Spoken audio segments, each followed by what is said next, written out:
Hello and welcome. Today, we're talking about something that's basically a full health checkup for your public agency. We're diving into the California Association of Joint Powers Authorities accreditation process. Think of it as the ultimate roadmap to make sure your organization isn't just functioning today, but built to last. So let's just jump right in with a big one, the question that keeps a lot of public agency managers up at night. What separates the risk pools that succeed from the ones that fail? The answer isn't complicated, but it is critical. And the answer, well, it usually boils down to discipline and having some foresight to plan ahead. But let's take a step back for a second just to make sure we're starting on the same page. What is a Joint Powers Authority, or JPA? It's essentially a partnership. Public agencies come together, pooling money and resources to handle big shared risks like liability claims or workers' compensation. They're powerful, but also complex. And without disciplined management, things can unravel quickly. That's why the world of JPAs is so high stakes. When you're pooling public money, risk is built right into the model. At its core, it's a simple idea. People pool money to share major risks. Oversight and clear rules are the difference between stability and crisis. Without strict rules and strong oversight, a JPA is wide open to problems with funding, claims, and litigation. And it's collective risk, which means it only works if everyone's following the same solid rule book. So, the natural question is, how do you create that rule book? That's where the accreditation process comes in. It's not just another audit. It's a guide to excellence. And here's the key. Accreditation isn't something you cram for at the last minute. It's a proactive framework that measures your JPA against proven best practices. It shows whether you're set up for long-term health and performance. Think of it as a roadmap to excellence designed by experts in the field. So how does this whole thing work? Well, it all starts with the first pillar of a healthy organization, the blueprint. This is all about your rules and governance, the foundational documents that really define what your JPA is. The process always begins here, because if your foundation isn't solid with your governing documents, contracts, and agreements, nothing else can stand.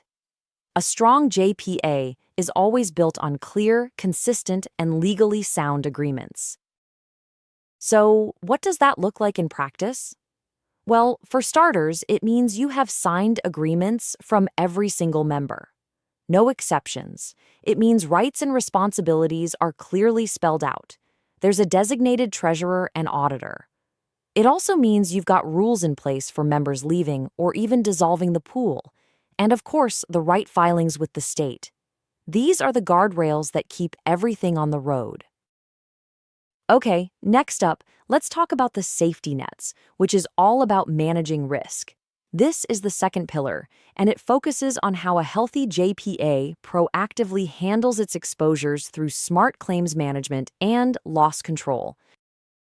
I absolutely love this analogy from the source material. You wouldn't buy a restaurant and just ask someone to run it, would you? You'd stay involved. And the same goes with claims management. Even if you hire a third-party administrator, the JPA owns the risk. And owning the risk means owning the process. It's that simple. And this leads to a really critical question you need to ask when it comes to your claims auditors. Which kind do you have? There are two kinds. The box checkers, who just verify paperwork, and the partners who dig deeper. Great auditors analyze your reserving practices, staffing levels, even subrogation opportunities. Accreditation pushes JPAs to demand and to become that kind of insightful partner. Now, if governance is the blueprint and risk management is the safety net, the financials are the engine.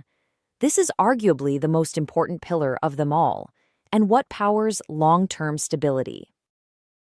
And here's a quote worth remembering. If all you have to offer is a lower rate this year, then you should not be in this business.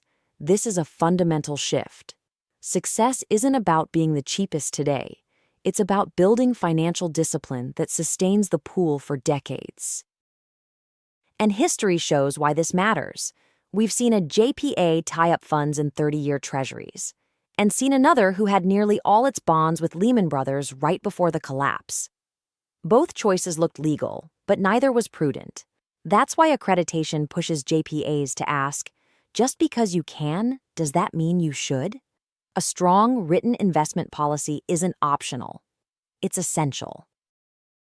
That's why accreditation sets clear standards for funding. For your primary programs, the recommended confidence level is 75 to 85%. For excess programs, it's a bit higher, typically 80 to 90%. But here's the key. Funding is only part of the formula. The right level depends on your exposures, your membership, and where you stand with capital or targeted equity. A true long-term equity strategy goes further. It includes benchmarks that test resilience, like 1 in 50 year, 1 in 100 year, or even 1 in 200 year events. That kind of cushion isn't just about covering expected losses. It's about building capital for structural changes and the surprises you can't see coming. And in that context, even a 90% target equity benchmark may not be enough to withstand the toughest long-term challenges. So here are the big takeaways for financial health.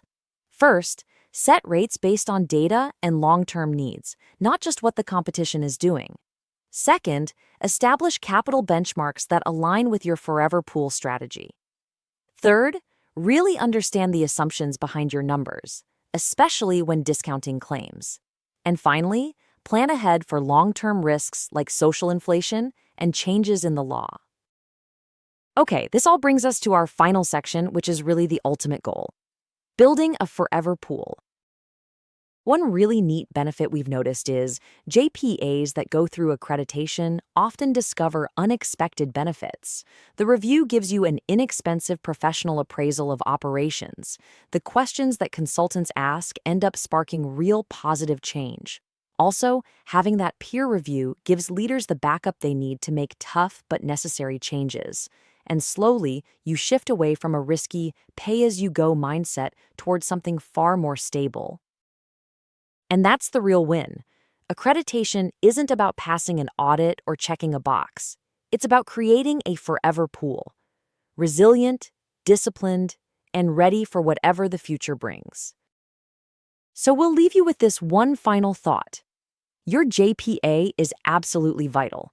It's vital to the public agencies and to the communities they serve. So the critical question you've got to be asking is this: is it built to last forever?